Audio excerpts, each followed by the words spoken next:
ప్రభుపేట మీ అందరికీ వందనములు. మత్తయి సువార్త 21వ అధ్యాయం 22వ వచనంలో, మత్తయి సువార్త 21వ అధ్యాయము 22వ వచనం. మత్తయి సువార్త 21వ అధ్యాయము 22వ వచనం చదువు. మరియు మీరు ప్రార్థన చేయనప్పుడు వేటిని అడుగుదురో అవి దొరికినవని నమ్మిన ఎడల మీరు వాటిని అన్నిటినీ పొందుదురని వారితో చెప్పాను. యేసుప్రభు ఏమంటున్నాడంటే, మీరు ప్రార్థన చేసినప్పుడు మీ అవసరతలో ఏమి అవసరం ఉన్నాయని మీరు ఇది ప్రార్థన ద్వారా దేవుడిని అడిగారో అవి మీకు దొరికాయని ముందు నమ్మండి అన్నాడు. మీకు అర్థమైందా? ఈరోజు ఏమైపోయిందంటే, ప్రార్థన చేస్తారు కానీ ఆ ప్రార్థనకు దేవుడు ప్రతిఫలం ఇస్తాడో లేదని అనుమానిస్తుంటారు. ఈ అనుమానం అనేది ఒక పెద్ద రోగం. అనుమానం అనేది ఒక భూతం లాంటిది. అనుమానం మీద ఎలాంటిది? ఒక రోగము, రోగం అన్నట్టు. ఈ అనుమానం అనేది ఒక భూతం లాంటిది. మనుషులను అనుమానించవచ్చు. మనుషులు మాట తప్పుతుంటారు. ఇస్తారంటాడు, ఒకసారి ఇవ్వనంటాడు. మనుషులు మాట తప్పుతారు, మనుషులు అనుమానించవచ్చు, దొరుకుతుందో దొరకదా. కానీ సృష్టికర్త పరమాత్మను అనుమానించాల్సిన అవసరం ఏముంది? నువ్వు అడగ మునిపై నీకు జన్మలు ఇచ్చాడు కదా, నువ్వు అడగ మునిపై నీకు ఒక లోకాలు సిద్ధపడి చేశాడు కదా, మరి ఆయన ఎందుకు అనుమానించాలా? ఈరోజు ప్రార్థన చేస్తారు కానీ అనుమానంతో ప్రార్థన చేస్తారు, విశ్వాసంతో ప్రార్థన చేస్తారు. ప్రార్థన అయిపోయిన తర్వాత అవుతుందా అవుతుందో అనుమానిస్తారు. దేవుడు మనిషిలాగా నోరు జారిపోయాడు. అయ్యయ్యో మాట ఇచ్చాను, ఎరేరే ఇవ్వలేకపోయినా కావాలా, అయ్యో అనే రకం కాదు. ఆయన మాట అవునంటే అవును, కాదంటే కాదు అనే రకం కలిగిన వాడు దేవుడు. కాబట్టి ఆయన ఇస్తాను అంటే ఇస్తాడు, ఇవ్వనంటే ఇవ్వడు, అంతే. ఆయన మాట అవునంటే అవును, కాదు. కాబట్టి యేసుప్రభు వారు ఏమంటారంటే, ఎవరైతే యేసుక్రీస్తు దేవుని కుమారుని నమ్మి మారుమనసు పొంది బాప్తిసం పొంది క్రీస్తు సంఘంలో అంటే సత్సంగంలో చేర్చబడతారో ఆ వ్యక్తి ప్రార్థన చేసినప్పుడు ఎలా ప్రార్థన చేయమన్నాడంటే, మరియు మీరు ప్రార్థన చేయనప్పుడు వేటిని అడుగుదురో అవి దొరికినవని నమ్మిన. ముందు నువ్వు నమ్ము. దేవుడు నా సృష్టికర్తను నమ్ము. దేవుడు నన్ను సృష్టించాడు నమ్ము. దేవుడే ఈ లోకాన్ని నాకు చేశాడు నమ్ము. దేవుడే నన్ను నిర్మాణం చేశాడు నమ్ము. దేవుడే ఈ లోకంలో బంధువులని స్నేహితులని ఏర్పాటు చేశాడు నమ్ము. కాబట్టి నన్ను చేసిన వాడు నా అవసరం తీరుస్తాడని ముందు నమ్మి. మనల్ని నమ్మరు, అవుతుందో అవదని నమ్మరు, అవిశ్వాసం. కాబట్టి అడుగుదురు అవి దొరికినమని నమ్మినలా మీరు వాటి అన్నిటినీ అంటే ఎవరైతే దేవుడు ఉన్నాడని చెప్పడానికి లోకానికి వచ్చాడో, ఎవరి ద్వారా అయితే మానవ జాతి నిత్యజీవాన్ని పొందుకుంటారో, ఎవరైతే ఆ వ్యక్తి ద్వారా పాపక్షమాపణ పొందుకుంటారో, ఎవరి నిమిత్తమైతే ఆయన ప్రాణం పెట్టడానికి వచ్చాడు ఈ లోకానికి, ఆ వ్యక్తే చెప్తున్నాడు యేసుక్రీస్తు వారు. అమ్మ మీరు ప్రార్థన చేసినప్పుడు తండ్రి అయిన దేవునికి వేటిని అడిగారో అవన్నీ మీకు వచ్చే ముందు నమ్మేంటి, అవి నమ్మండి. అబ్రహాం గారు ఉన్నారు. అబ్రహాం గారికి 70 సంవత్సరాలకి దేవుడు పిలుచుకున్నాడు, అది విశ్వాసం బట్టి. పిలిచిన వెంటనే ఏమన్నాడంటే, నీకు ఒక బిడ్డను ఇస్తాను అన్నాడు. 70 సంవత్సరాలు పిల్లలు పడతారు, అప్పటికే ముసలోడు. అవ్వగారు తన భార్య అయినటువంటి శారా గారు వృద్ధురాలే. జనరల్గా అమ్మాయిలకి 45, 50 వస్తే ఋతుక్రమం ఆగిపోదు. మరి పిల్లలు పుట్టే అవకాశం ఉండదు. ఆ ముసలోడికి ముసలిదానికి పిల్లలు ఇస్తున్నాడు దేవుడు. నమ్మాడా నమ్మలేదా? నమ్మాడు. నాకు పిల్లలు ఇస్తాడని నమ్మాడు, ఇస్తాడని నమ్మాడు ఆయన. అయితే శారా గారు తొందరపాటు అయిపోయి దాని తర్వాత ఆవిడ వేరే స్త్రీకి ఇచ్చి పెళ్లి చేసేది, పక్కన పెట్టండి. అబ్రహాం అది నమ్మాడు, నమ్మకం కలిగి ఉన్నాడు. భార్య తొందరపాటు కలిగి ఆమె దాసురాలకి ఇచ్చింది, కానీ ఇతను మాత్రం నమ్మాడు. నమ్మిన దేవుడు ఆయన 100 ఏళ్ళకి ఇస్సాకుని ఇచ్చాడు. నమ్మడం వల్ల ఇచ్చాడు, నమ్మకో దేవుడు. కాబట్టి అయితే మనం అడిగేవి కూడా ఎలా ఉండాలంటే దేవుని చిత్తానుసారంగా అడగాలి. అడగలేదా? అసలు దేవుని చిత్తంలో ఏముంది, నేనేం అడిగితే దేవుడు నా అవసరం తీరుస్తాడు అని అడగాలి. ఇప్పుడు మనం పాపులుగా మునుపున్నాం, ఇప్పుడు పరిశుద్ధులమయ్యాము. ఈ పరిశుద్ధత పోకుండా దేవుడిని ఏం అడగాలి? తండ్రి, మేము పాపం చేయజాలకున్నట్లు మీరు మాకు ఇచ్చిన పరిశుద్ధతను మేము కాపాడుకోవాలి. నీ నీతి, నీ స్వభావాన్ని మేము కోల్పోకుండా మా స్వభావాన్ని కాపాడుకోవడానికి అవకాశం ఇవ్వండి. అలాగే మీరు మాకు రక్షణ ఇచ్చారు, మాకు ఇచ్చిన రక్షణ మేము కోల్పోకుండా మేము జాగ్రత్తగా ఉండడానికి సహాయం చేయండి. నీ జ్ఞానం మాకు కొదువుగా ఉంది, నీ జ్ఞానం మాకు ఇవ్వండి. మేము సువార్త ప్రకటించాలని ఆశపడుతున్నాము, నీ సువార్త ప్రకటించడానికి కావాల్సిన జ్ఞానం నాకు ఇవ్వండి. లేకపోతే నేను ఏకాంగా ఉన్నాను, నాకు తోడు కావాలి, ఒక చక్కని భార్యని ఇవ్వండి, లేకపోతే ఒక గుణవంతుడైన భర్తను ఇవ్వండి. అంటే నాకు పని చేసుకోవాలి, కష్టపడి పని చేసి నాకు మంచి పని ఇవ్వండి. ఆ పనికి తగ్గ జీవితం యజమాని ఇవ్వడం లేదు, అవి ఇస్తూ నా కుటుంబం అన్నపర తృప్తి చెందుతాం. ఇలాంటివి దేవుడికి దృష్టికి మంచివి, అవునా కదా? అలాగే నా కుటుంబం అంతా రక్షణ లేకుండా ఉన్నారయ్యా, నా కుటుంబం రక్షింపబడాలి, నేను వారి సువార్త ప్రకటిస్తున్నాను. వారు మీరు ఎలాగైతే నన్ను ఆకర్షించారో వారు కూడా ఆకర్షించి నీ సంఘం నడిపించండి. అలాగే మా నాయకులు, పాలకులు ఉన్నారు, వారికి మీరు ప్రభుత్వాలు మాకు ప్రజలకు మేలు చేయమని మీరు అధికారాన్ని ఇస్తే వాళ్ళ కులం పేట, మతం పేట రాజకీయాలు చేస్తూ మా మధ్య చిచ్చులు పెట్టి ఈ దేశాన్ని, రాష్ట్రాన్ని, ప్రపంచాన్ని అతోగతం చేస్తున్నారు. దీన్ని ఇలాంటివి అడగాలి. లేదా ఉగ్రవాదం, మనిషిగా మీరు 9 మాసాలు తల్లిగర్భలు రూపిస్తుంటే వాళ్ళు మీరు పెంచి పెద్ద చేస్తుంటే ఈ మనుషులు ఒక తోట దెబ్బకు చంపేస్తున్నారు మనుషుల్ని. ఈ ఉగ్రవాదం తరిమి కొట్టండి. అలాగే సినిమా వ్యవస్థ వల్ల యువత, స్త్రీ పురుషులంటూ యువత ఎంతోమంది పాడైపోయి రికార్డింగ్ డ్యాన్స్ చేసుకొని, స్కిన్ షోలు చేసుకొని సమాజానికి వాళ్ళ సినిమా హీరోలు అని చెప్పి వాళ్ళు చేస్తున్నారు. వాళ్ళని అంతం చేయండి. వారి వల్ల దేశానికి కానీ రాష్ట్రానికి ఏ ప్రయోజనము లేదు. కత్తులు పట్టి నరికినోడికి అవార్డులు ఇస్తున్నారు, సినిమా బాగా నటించేవాడు. మరి మటర్లు చేసేవాడు కూడా అవార్డులు ఇవ్వాలి. అయితే అవునా కదా? ప్రభాస్ లాంటి వాడు, రామ్ చరణ్ లాంటి, ఎన్టీ రామారావు కత్తులతో చంపుతుంటే ఏమి ఇస్తున్నారు? నెంబర్ 1 అంటారు, ఆస్కర్ అవార్డులు ఇస్తున్నారు. మరి మనుషులు కూడా, ఉగ్రవాదులకు కూడా మరి అదే చేస్తున్నారు కదా, వాళ్ళకి అవార్డులు ఇస్తారు. అంటే సినిమాలో చూపిందని తప్పట్లు కొడుతున్నారు. మరి వాళ్ళు చేస్తే అలాంటి దాన్ని ఎంకరేజ్ చేయకూడదు అండి. ఇలాంటి ఉగ్రవాదాన్ని తరిమికోండి. ఇలాంటి సినిమా వ్యవస్థ వల్ల యువత ఎంతో చెడిపోతుంది. దయించి ఇలాంటివి ఆ సినిమానే చేసి అప్పుడు చూడ కుటుంబ కథలు తీసేవారు. ఇలాంటివి దేవుని చిత్తానికి నీతి కలిగినవి. అంటే పాపము, లోకములో పాపం వెలుబడి చేస్తుంది. వీటిని అన్నింటినీ అంతం చేయండి, మనుషులు నీతిమంతులుగా చేయండి. ఇవి చిత్తానుసారమైనటువంటి ప్రార్థన. అలాగే నాకు ఆరోగ్య సమస్య ఉంది, నేను ఆర్థికమైన వనరులు అది లేవు, పెద్ద వైద్యుల దగ్గర నేను డబ్బులు ఇచ్చి చేసుకోలేను, నా ఆరోగ్యాన్ని కాపాడండి. నేను ఒంటరిగా ఉన్నాను, మీరు నాకు తోడుగా ఉండండి, నాకు మంచి వాళ్ళతో సహవాసం చేసి ఇవ్వండి, మంచి స్నేహితులను ఇవ్వండి, మంచి కుటుంబ వ్యవస్థను ఇవ్వండి. ఇలాంటివి అడగండి. ఇవన్నీ అడిగినప్పుడు ఇవన్నీ మేము పొందుకున్నాము అనే నమ్మకం ముందు నమ్మాలి. ఏం చేయాలా? నమ్మాలి. దేవుడు ఉన్నాడని నమ్మాలి, ఆ దేవుని కుమారుడు యేసుక్రీస్తుని నమ్మాలి. ఇదిగో నా తండ్రి అయిన దేవుడిని నేను చూస్తున్నాను, నా ప్రభు ద్వారా విశ్వసించాను కాబట్టి ఆయన నాకు ప్రతిదీ చేస్తున్నాను. నమ్మడం నీ వల్ల అయితే సమస్తము సాధ్యము అన్నాడు ప్రభు యేసుక్రీస్తు.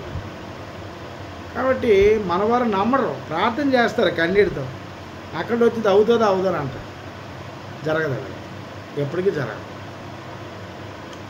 అలాగే మార్కు సువార్త 11:24 మత్తయి గారు ఏ మాట అయితే అన్నారో ఇక్కడ మార్కు గారు కూడా అదే మాట అంటున్నారు. మార్కు సువార్త 11వ అధ్యాయము 24 వచనం చూస్తే, మార్కు సువార్త 11వ అధ్యాయం 24 వచనం మనం చూస్తే, అందుచేత ప్రార్థన చేయనప్పుడు మీరు అడుగుచున్న వాటి నెలను పొంది ఉన్నామని నమ్ముడే, అప్పుడు అవి మీకు కలిగినని మీతో అసలు నాకు వచ్చేసాయి అని మీరు నమ్మాలి. అవునా కదా? నమ్మాలి. నమ్మితేనే దొరుకుతాయి, నమ్మకపోతే దొరకదు. మన వాళ్ళు నమ్మరు, ప్రార్థన చేస్తారు కానీ నమ్మరు. ప్రార్థన చేస్తారు, ఓ బొలబొల మళ్ళీ బయటకు వచ్చే ఉంటుంది. నిజంగా అవుతుంటావా? దేవుడు చేస్తాడంటావా ఈ పని? సృష్టికర్తని దేవుడికి అసాధ్యమైనది ఏముంటుంది? ఒకవేళ అవ్వలేదనుకో, ఇది దేవుడికి ఇష్టం లేదులే అని ఊరుకోవాలి అంతే, మౌనంగా. అంతేనా? అర్హత ఉంటే, విశ్వాసం ఉంటే ఖచ్చితంగా దేవుడు నిన్ను సహాయము చేస్తాడు. ఆయన సహకారి ఉపకారి కాబట్టి ఖచ్చితంగా చేస్తాడు. గుణ లక్షణాల్లో సహకారం అనే తత్వం ఉంది, ఉపకారం అనే తత్వం ఉంది. ఈ రెండు గుణాలు కలిగిన వాడు నీకు సాయం చేస్తాడు. Comment 6 seconds. హెబ్రీయులకు రాసిన పత్రిక 11వ అధ్యాయం 1వ వచనంలో, హెబ్రీయులకు రాసిన పత్రిక 11వ అధ్యాయం 1వ వచనంలో, విశ్వాసమున్నది నిరీక్షింపబడు వాటి యొక్క నిజస్వరూపమును అదృశ్యమైనది ఉన్నదంటకు. ఇప్పుడు మనకు నీడ ఉంది కదా, మన నీడని కన్ఫర్మ్ ఏంటి? అక్కడ ఛాయ్ అంటే నీడ కదా. మనం నడిచినప్పుడు ఎండ పడినప్పుడు అక్కడ నీడ పడుతుంది, అక్కడ వెళ్తుండే. అది నీ వల్ల గ్యారంటీ ఏంటి? నీ ముఖం అక్కడ కనపడదు, నీ రక్త మాంసాలు కనపడదు, అక్కడ దేహం ఉండదు. అక్కడ ఒక ఛాయకి పడింది అక్కడ. అది నీదని ఎలా విశ్వసిస్తున్నావో, విశ్వాసం అనేది నిరీక్షింపబడే వాటి యొక్క నిజస్వరూపమును అదృశ్యమైనదన్నట్టు రుజువై ఉన్నది. దేవుడు నిజముగా ఉన్నాడు, ఆయన ఉండడానికి ఆధారాలు ఉంచాడు. ఆయన ఉండడానికి యేసుప్రభువు వారు భూమి మీద రుజువు చేశారు, వాటిని విశ్వసించారు. కాబట్టి అడుగువాడు, నువ్వు ఎలాగైతే నీడ ఉందని నీ నీడని నువ్వు విశ్వసిస్తున్నావో, సృష్టికర్త దేవుడు ఉన్నాడని నువ్వు అదే రకంగా విశ్వసించాలి. పాయింట్ అర్థమైందా? అంటే విశ్వాసం అంటే పొందపోయేదాన్ని, అంటే మనం ఏదైతే అడుగుతున్నామో అది దేవుడు నాకు ఇస్తాడులే అని నిరీక్షణ అన్నమాట. పాయింట్ అర్థమైందా? కాబట్టి కంటికి కనిపించేది ఎవరని నమ్ముతారు? కంటికి కనిపించేది ఎవరు నమ్ముతారు, కానీ కంటికి కనిపించని దాన్ని నమ్మడమే విశ్వాసం.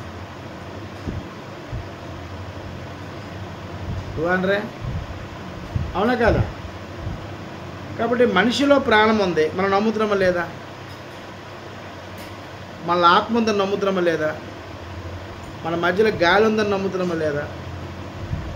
నమ్మడం లేదా? నమ్ముతున్నాం. కరెంటు వైర్లో కరెంటు ఉందని నమ్ముతున్నాము, అవి మనం చూడటం లేదు అని విశ్వసిస్తాం. పాయింట్ మీకు అర్థమైందా? దేవుడు కూడా ఉన్నాడు అని విశ్వాసముతో కలిగి, ఆ విశ్వాసముతో నిరీక్షణ కలిగి నేను ప్రార్థన చేసినప్పుడు సృష్టికర్త అయిన దేవుడు నాకు ఇస్తాడు అని విశ్వాసంతో అడగాలి, నమ్మకంతో అడగాలి. ఇది మన గ్రంథం బోధించే మాట. అదే మాట హెబ్రీయులకు రాసిన పత్రిక 11వ అధ్యాయం 6వ వచనంలో, అందులోనే హెబ్రీయులు విశ్వాసం లేకుండా అది అసలు నీకు విశ్వాసం అనేది లేదు. విశ్వాసం అనేది లేకుండా దేవునికి ఇష్టమైనట్టు అసాధ్యము.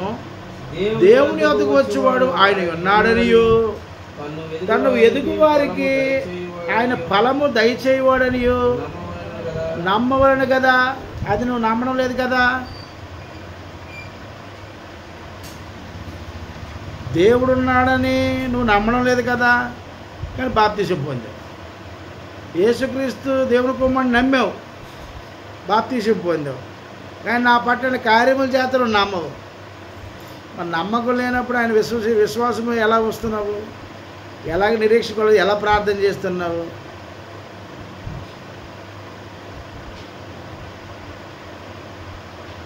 నమ్మాలి కదా. ఈరోజు కదా రేపు నాకు ఇస్తాడు, అదే విశ్వాసం. అబ్రహాము తన కుమారుడికి 25 ఏళ్ళ తర్వాత ఇచ్చాడు. 25 ఏళ్ళు ఒక వృద్ధుడు వెయిట్ చేశాడు. వృద్ధుడనే కూడా చనిపోతారు. ఇప్పుడు 60 ఏళ్ళు అందరూ పోతున్నారు. మరి ఆయనకి ఆ ప్రాణ భయము ఉన్నప్పుడు కూడా దేవుడు నా ప్రాణం కాపాడుతాడు, దేవుడు వాగ్దానం ఇచ్చాడు, ఆయన నమ్మదగిన వాడు అని ఆ విశ్వాసం ఉంచాడు ఆయన. విశ్వాసము అనేది దేవుడు ఉన్నాడు అనుటకు ఒక వ్యక్తి ఒక నిరీక్షణకి ఛాయ. అర్థం కాదు. కాబట్టి విశ్వాసం ఎలాంటిదంటే ఒక మాట చెప్తాను సింపుల్గా. దేవునికి ఒక భక్తుడికి విశ్వాసం అనేది వంతెనలాడతాం. ఇప్పుడు మనం చూడండి, ఏదైనా ఊరు వెళ్ళినప్పుడు ఒక కాన ఉంటుంది, కాలువ మీద కాన వేసి ఉంటుంది. ఆ కాలువ కింద పిల్లర్స్ ఉండవు. ఈ పక్క భూమి మీద ఈ పక్క భూమి మీద ఉంటుంది, పిల్లర్స్ ఉండవు. కానీ మన బండితో ఏమేస్తాం, తిరిగేస్తుంటాం. అంటే మన ఆలోచన ఏంటంటే కాన ఉంది అని తిరిగేస్తున్నాం తప్ప కింద పిల్లర్ ఉందని చూడం మనం. అదే నమ్మకం. ఇరిగిపోతే పడిపోతాం, కానీ అలా మనం ఆలోచించాం.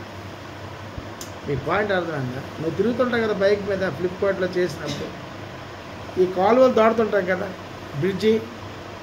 ఆ బ్రిడ్జి చూడండి, కింద పిల్లర్స్ ఉండవు, అటు ఇటు మాత్రమే ఉంటుంది.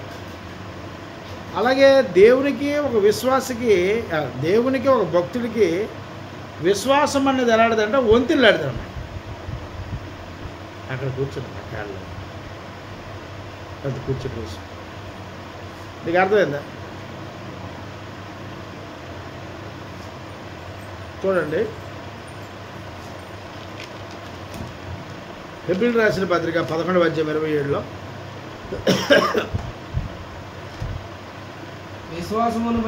విశ్వాసను బట్టి అదృశ్యుడైన వారిని చూచుచున్నట్టు స్థిరబుద్ధి గలవాడే రాజాగృహమునకు భయపడక ఐగుప్తునకు విడిచిపోయాడు. ఎవరెతనో? మోషే తలుచుకుంటే ఆ ఫరో సింహాసనం మీద కూర్చుంటాడు కదా. వాళ్ళే పెంచి పెద్ద చేశారు, వాళ్ళు విలువింజలని నేర్పించారు. అక్కడ ఒక వ్యక్తిని చంపిన తర్వాత ఆ రాజాజ్ఞనికి భయపడ్డా.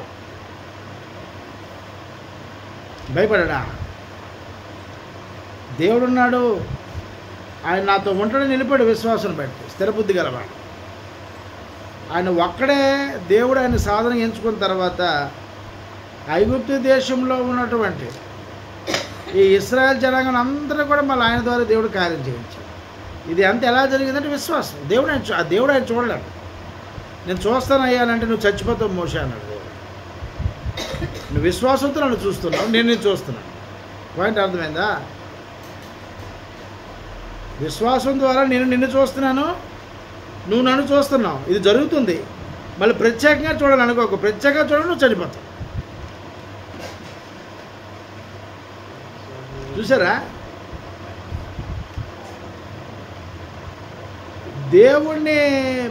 దేవుణ్ణి విశ్వాసం ద్వారా మనం చూడాలి. దేవుడికి భక్తుడికి విశ్వాసం అనేది వంతెనలాంటిది. అమ్మ అర్థమైందమ్మా? ఇప్పుడు మైక్రోస్కోప్ ఉంది కదా, మైక్రోస్కోప్ ఉన్నటువంటి ప్రత్యేకమైన స్థానం ఏంటి చెప్పండి?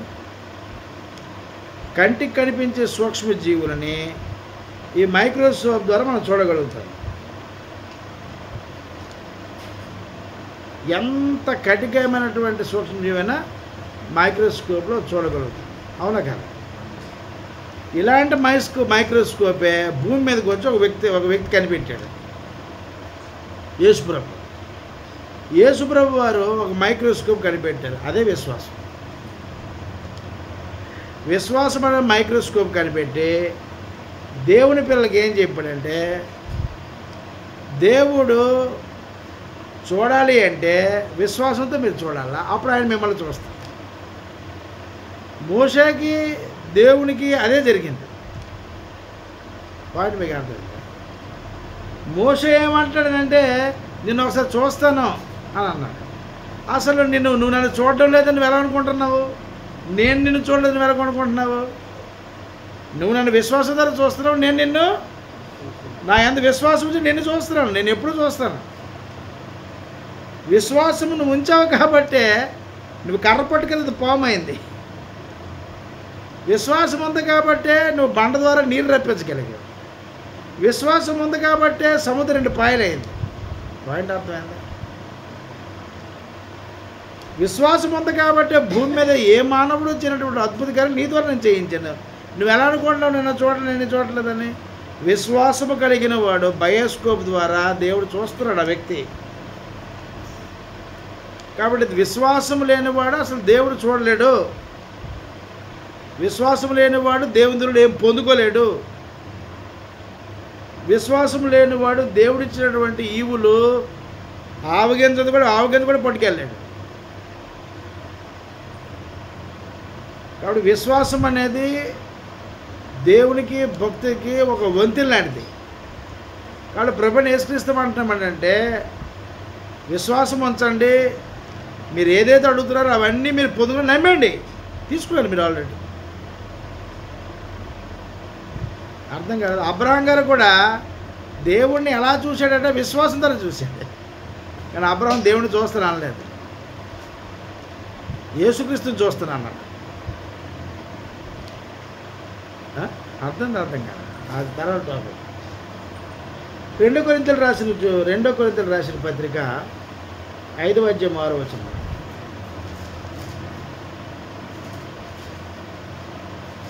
2 కొరింథీయులకు రాసిన పత్రిక 5వ అధ్యాయం 6వ వచనంలో, వెలుచూపు వలన కాక విశ్వాసం వలన నడుచుకోవచ్చు.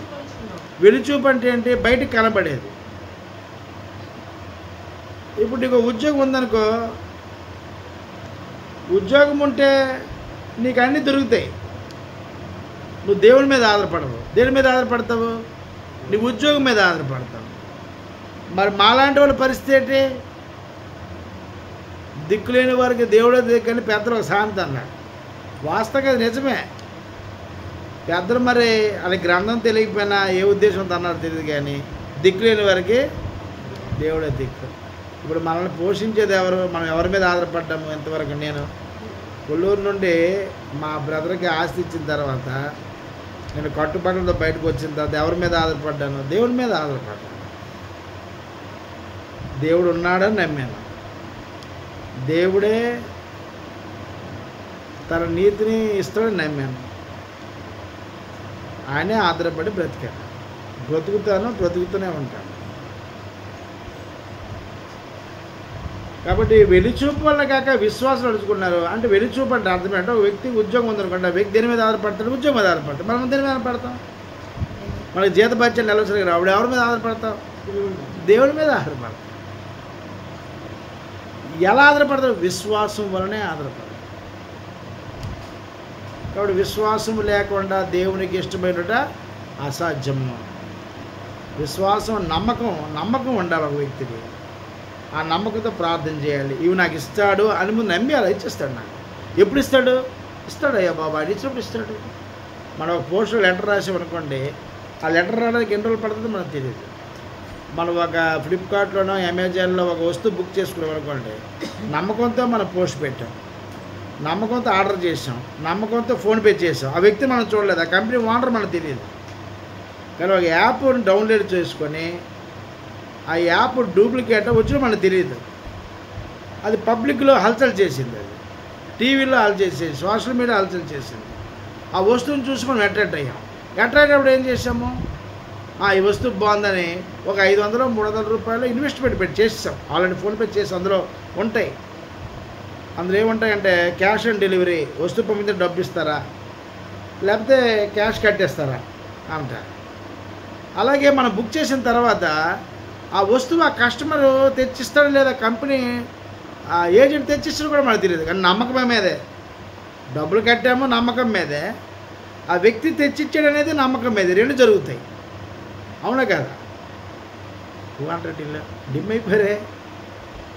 అవునా కదా? ఒక యాప్ ఆ యాప్ ఓనర్ ఎవరో మనకు తెలియదు వాస్తవంగా. అది ఎక్కడుండి ఉన్నాడో మనకు తెలియదు, ఎక్కడున్నాడో అదృష్టుడు కనపడ్డాడు, మనిషే కనపడ్డాడు.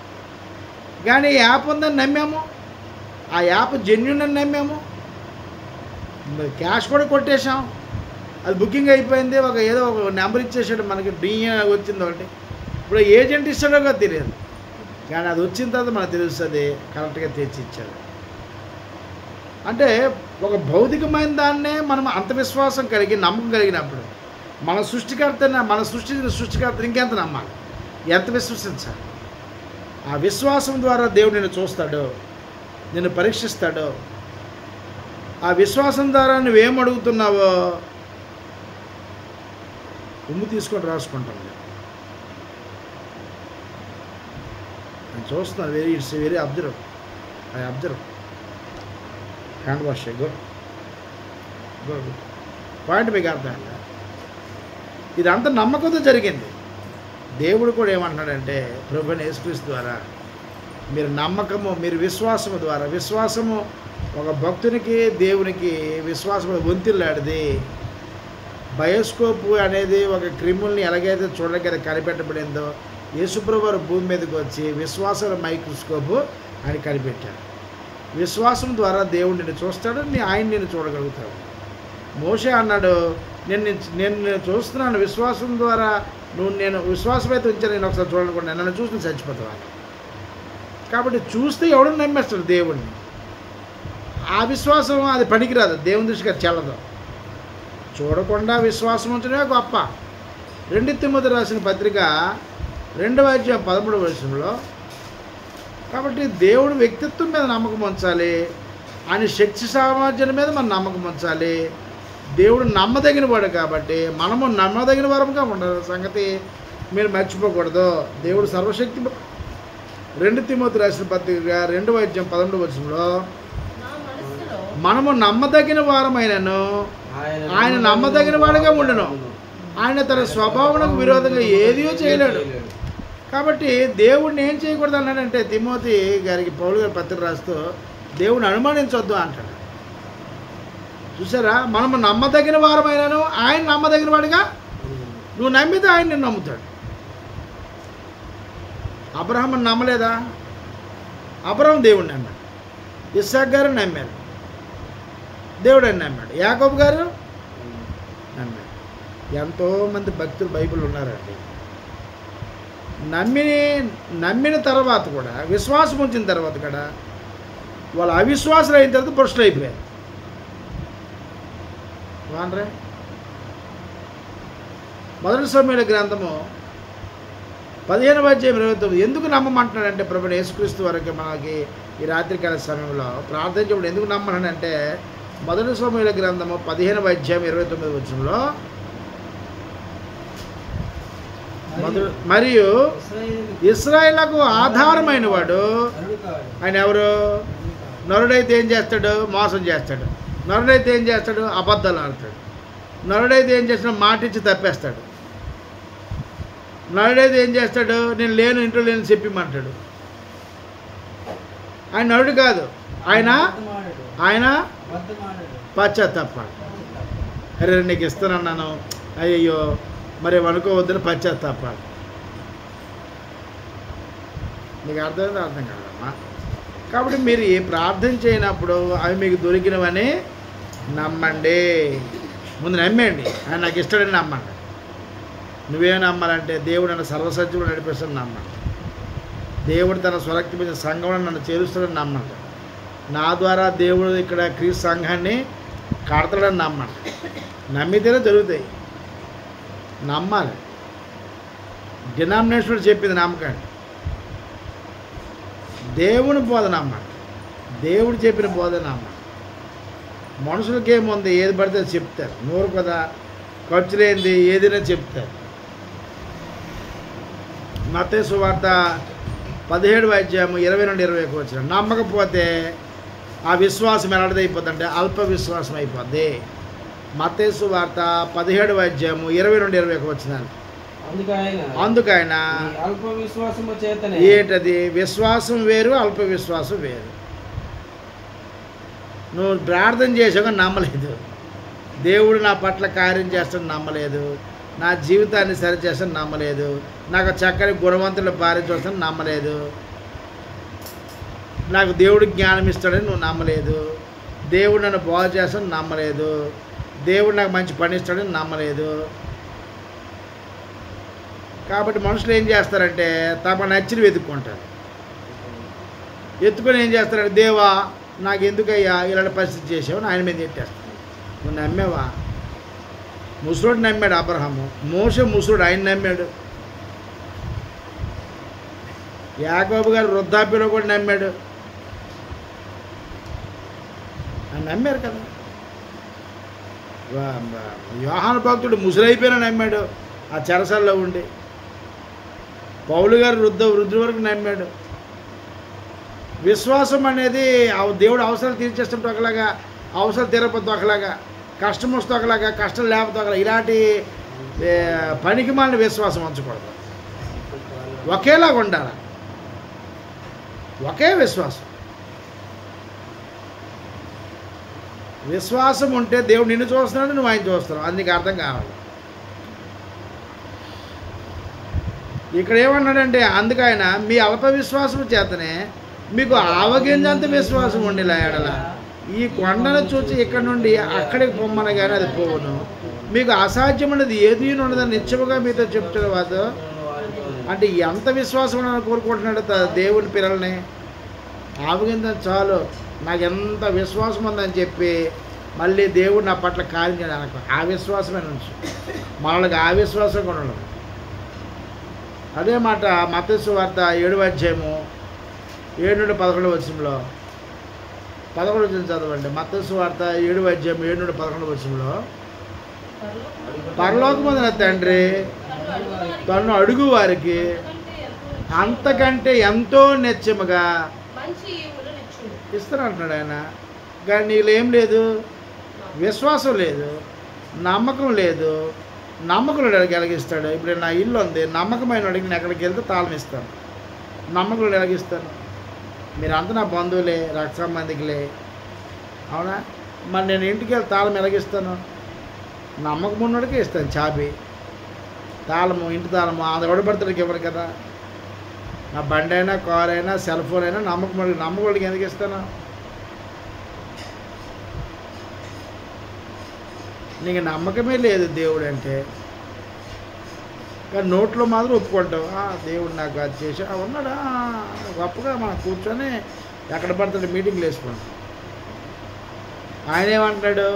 పరలోకమందున మీ తండ్రి మీరని పిల్లలు ఆయన అడుగు వారికి ఏంటమ్మా? మత్తయి సువార్త 7వ అధ్యాయము ఏం వింటున్నావు? ఎటు చూస్తున్నావు మనిషి? మత్తయి సువార్త 7వ అధ్యాయం 7-11 వచనాలు అన్నా కదా. 11 వచనం చదవండి, 7వ వచనం చదవండి. పరలోకమందున మీ తండ్రి తను అడుగు వారికి అంతకంటే ఎంతో నిత్యముగా మంచివి ఇస్తాడట. ఫలాలు మంచివి ఇస్తాడు, మంచి గుణవంతులు ఇస్తారు. మరి నువ్వెందుకు రోడ్డు మీద వెళ్ళి అది దాన్ని తెచ్చుకుంటావు? మంచి పురుషుడిని ఇస్తాడు, నువ్వెందుకు ప్రేమని తెచ్చుకుంటావు? నీకు ఏటి అవసరం అంటే నువ్వు దేవుడు అని నమ్మడం లేదు. కాబట్టి కంటికి కనిపించేది ఎవడైనా తెచ్చుకుంటాడు, కంటికి కనిపించేది ఎవడైనా ప్రేమిస్తాడు, కంటికి కనిపించే దేవుళ్ళని ఎవడైనా పూజించుకుంటాడు. అందులో గొప్ప ఏముంది? నాకు ఇస్తాడని నమ్మితే అవి ఇస్తాడు. నమ్మకంలోనికి ఎలాగిస్తాడు? జీవితాంతం అర్థం సావాల్సిందే. అవి మంచివులు కావు. అవి యాకోబు రాసిన పత్రిక 1వ అధ్యాయం 5వ వచనంలో దేవుడికి నరుల యొక్క బాధ, నరుల యొక్క సమస్యలు అన్నీ తెలుసు ఆయనకి. భూమి మీద ఉన్న మన సమస్యలు అన్నీ ఆయనకి తెలిసినవాడు ఆయన. యాకోబు రాసిన పత్రిక చదువు నాయన. మీలో ఎవరికైనా ముందు మనం దేవుని ఏం అడగాలా? మనం ఏం అడుగుతుంటాము? జ్ఞానం అడిగి జ్ఞానం వస్తే మిగతావన్నీ దొరికిపోతాయి. చదువు. అప్పుడు అది అతనికి అనుగ్రహింపబడును. ఆయన ఎవరిని గద్దింపక అందరికి ధారాళముగా దయచేయువాడు. అయితే అతడు ఏ మాత్రము సందేహింపక విశ్వాసముతో అడుగువాడు. ఎలా అడగమన్నాడు? విశ్వాసంతో. నువ్వు జ్ఞానం కూడా విశ్వాసంతో అడగు. సందేహించువాడు గాలి చేత రేపబడి ఎగిరిపడు సముద్ర తరంగమును పోలి ఉండదు. వీళ్ళు గాలి వస్తున్నప్పుడు చూడండి, బయట చెత్తలో ఎటు ఎగిరిపోతుంటే తెలియదు, ఏ కంటి మీదకి వెళ్ళి ఎటు అలా ఉండదు మన బతుకు.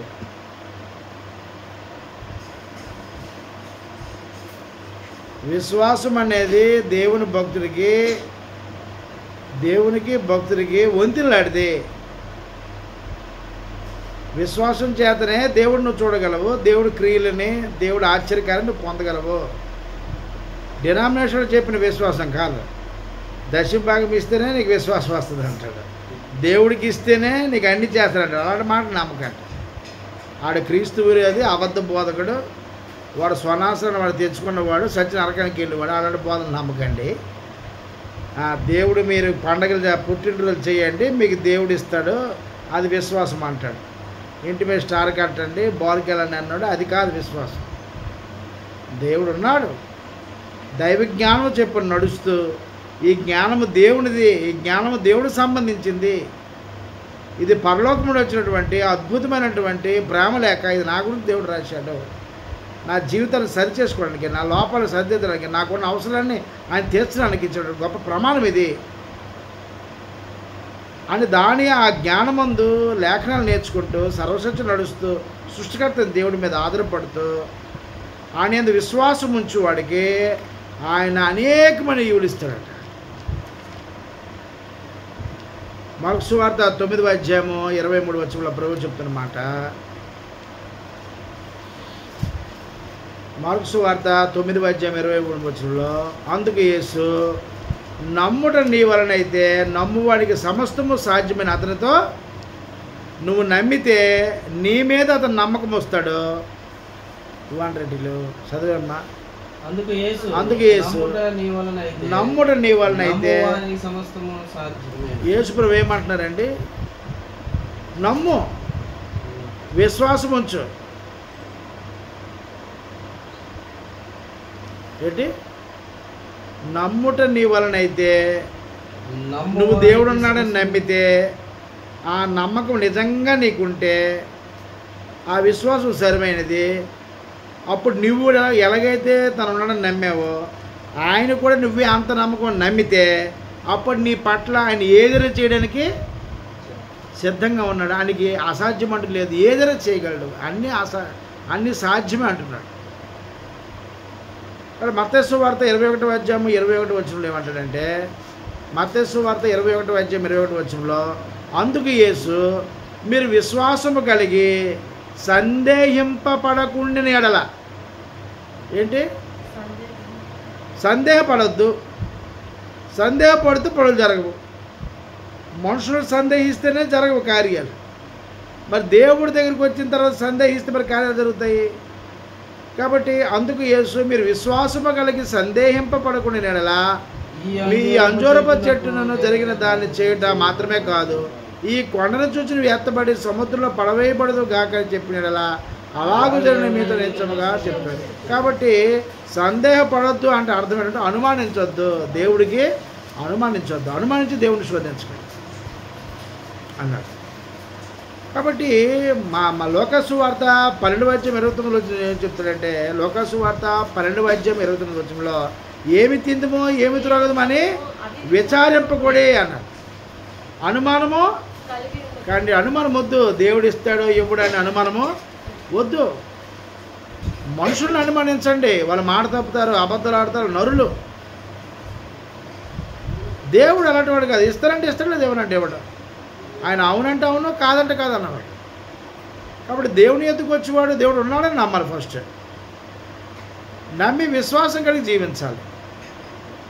ఆయన యందు యోగ్యత కలిగి, విధేయత కలిగి, లేఖనానుసారంగా జీవిస్తూ తన బతుకుని, తన జీవితాన్ని క్రీస్తు స్వరూపును మార్చుకున్న వాడికి, పరిశుద్ధాత్మ ఆధారంలో పరిశుద్ధత కలిగి ఉండేవాడికి, దేవుడు నా యేసుక్రీస్తు నామములో దేవునికి ఏదైతే అడుగుతుంటాడో అవన్నీ పొందిన మీరు అడగండి, కానీ అనుమానంతో మాత్రం అడగండి. అనుమానం అనేది ఎప్పుడు ఇది దొరకదు, అది దొరికే ఛాన్సే లేదు ఎప్పుడో దేవుడు అనేసి మీరు సంగతి మీరు గమనించాలి.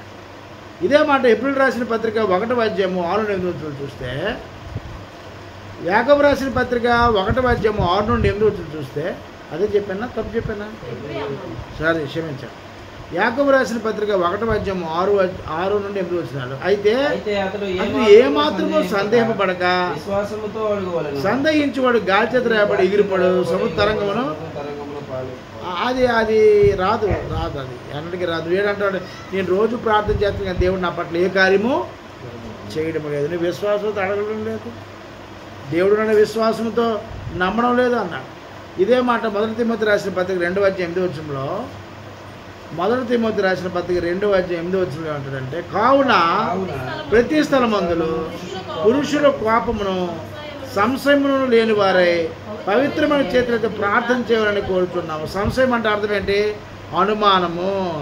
అనుమానంతో ప్రార్థన చేయకండి, నమ్మకంతో అడగండి, అవి దొరుకుతాయని నమ్మండి అన్నాడు. 1 తిమోతి రాసిన పత్రిక 2వ అధ్యాయము 8 ఏమన్నాడంటే, కావున ప్రతి స్థలమందును పురుషులు పాపమును సంశయమును లేని వారే అన్నాడు.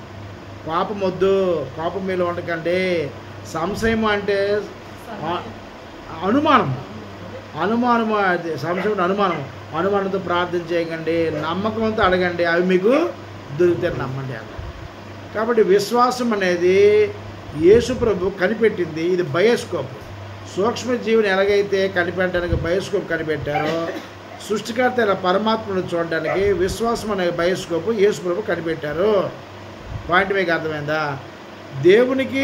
దేవుని భక్తుడికి మధ్యన ఉన్నటువంటిది విశ్వాసం అనేది వంతులు లాంటిది.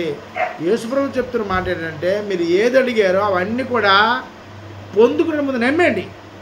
ఫస్ట్ ఏం చేయాలా? నమ్మే. బిడ్డలా ఇచ్చాడు, నమ్మాను. ఆల్రెడీ ఉన్నాడు ఆయనలో. బిడ్డలో నాకు ఇచ్చేసారా నమ్మేలా. అవి ఎప్పుడు ఇస్తాడో తెలియదు, మేము అలాగే నమ్మాము. మాకు 2.5 సంవత్సరాలు కదా పాప అయ్యాను, మేమేమో కూడా ఇచ్చాడు. లేట్ అవుద్ది. పార్సిల్ బుక్ చేసాం, అది ఎప్పుడు ఇస్తాడో తెలియదు. ఇద్దరు మీకు చెప్పాను కదా, అమెజాన్లో, ఫ్లిప్కార్ట్లో, మీ సేవలో మీరు ఏం చేస్తారు? నమ్మకంతో పెట్టారు, అక్కడ డబ్బులు కట్టేశారు, డెలివరీ బాయ్ తెచ్చిస్తాడు లేదు కానీ నమ్మకం జరిగింది. బట్ ఒక వస్తువుకే ఉండేటప్పుడు సృష్టికర్త దేవుడు కూడా మీరు అదే విశ్వాసం కలిగి ఉన్నారు. అసలు నాకు ఇచ్చేసాడు, ఇది నాకు ఇస్తాడు అని కలిగి ఉండాలి. కాబట్టి దేవుడు నేను చూస్తాను, దేవుడు నాకు చూపించు, అప్పుడు విశ్వసిస్తానంటే అది ఎవడైనా నమ్మేస్తాడు భూమి మీద. లోకము అలా నమ్మింది. లోకములో ఉన్న రాళ్ళతో చేసినటువంటి బొమ్మలు నమ్మింది, వెండితో చేసిన విగ్రహాలు నమ్మింది, బంగారంతో చేసిన విగ్రహాలు నమ్మింది, బురదతో చేసినటువంటి నమ్మింది, మనుషులు చిత్రపటాలతో చేసి దేవుడు నమ్మింది. ఇది నమ్మకము కాదు. ఈ నమ్మకాలు ఎవడైనా వస్తాడు. కానీ విశ్వాసమున్నది నీ నిరీక్షణ యొక్క ఛాయ. ఈ విశ్వాసము ద్వారా నీవు దేవుడిని చూడగలిగితే, ఆ విశ్వాసం నీవు ఇస్తే దేవుడు నిన్ను చూస్తాడు. నీ ప్రతి అవసరము ఈ రాత్రికాల సమయం తీర్చడానికి సిద్ధంగా ఉన్నాడు. నువ్వేం చేయాలంటే విశ్వాసంతో అనుమానం అసలు అనుమానదే దరిదాపులు కూడా మీ దగ్గర రాకండి. ఆవగింజంత విశ్వాసం అన్నాడు కదా, ఆవగింజంత అనుమానం కూడా మీ దగ్గర రాకుండా చూసుకోండి. అప్పుడు దేవుడు చేసే సమస్యము ఆయనకి సాధ్యమే. నువ్వు అడగనిపై జన్మలు ఇచ్చాడు, ఈ లోకాన్ని ఇచ్చాడు, ఒక కుటుంబ వ్యవస్థను ఇచ్చాడు, నేను సమాజంలో ఎడ్యుకేట్ చేశాడు. తనకు దూరంగా ఉన్నా అని చెప్పి తన కుమారుడు ద్వారా, అపోస్తుల ద్వారా, పరిశుద్ధాత్మల సువార్త ప్రకటించాడు. ఇంత అద్భుత కార్యము లోకములో మనకు దొరికింది.